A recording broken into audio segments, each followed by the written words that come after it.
la France a déclassé certains dossiers secrets sur le président algérien Abdelaziz Bouteflika, notamment des rapports des services secrets, qui qualifient l'ancien ministre algérien des Affaires étrangères de personnage dénué de scrupules, et de Machiavel imbu de lui-même et corrompu, selon un article de l'Obs, paru mardi 26 février.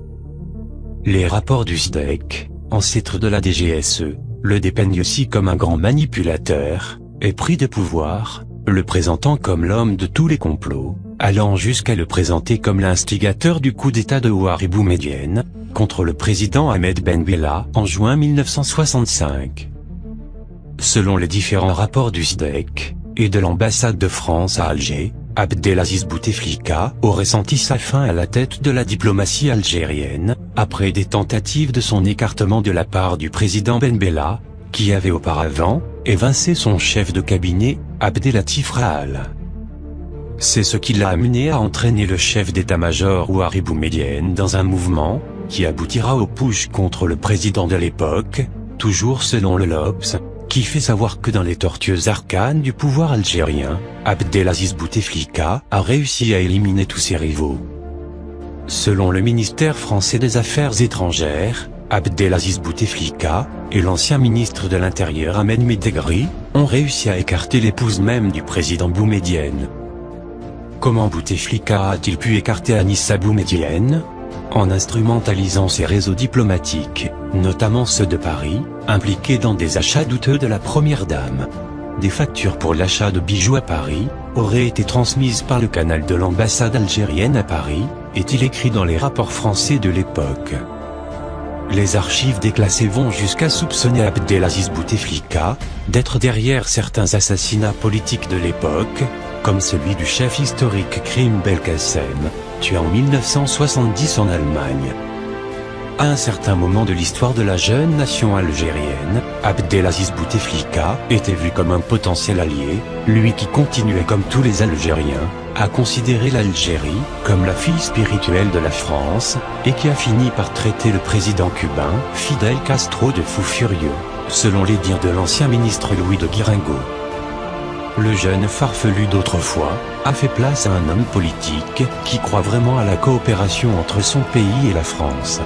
Bouteflika a grandement évolué, affirmait une note du SDEC de septembre 1965.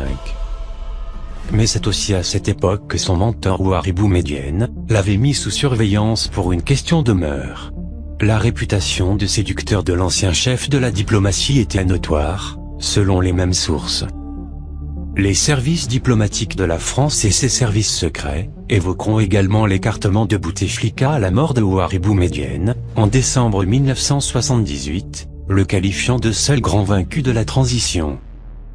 Celui qui se voyait comme le successeur légitime de son mentor, sera non seulement écarté de la présidence, mais en quelques mois, de toute fonction politique, optant pour l'exil en Suisse. Et ce ne sera pas sa seule déconvenue, puisque quelques petites années plus tard, en 1983, la Cour des comptes algérienne l'accuse d'avoir détourné de fortes sommes d'argent, provenant des reliquats budgétaires des ambassades. Les services français ne mettaient pas en doute ces accusations, même s'ils niaient les faits. Bien au contraire, ils semblaient les confirmer, le présentant comme un grand prévaricateur. La corruption de Bouteflika était de notoriété publique, est-il indiqué dans un télégramme du 17 mai 1983, qui annonçait sa première condamnation. Mais à l'époque, les auteurs de toutes ces notes et les responsables politiques et diplomatiques français ne se doutaient pas que Bouteflika allait revenir au pouvoir, pour occuper le poste suprême 20 ans durant. Est-ce fortuit que ce déclassement des archives secrètes intervienne à un moment où le président postule pour un 5e mandat?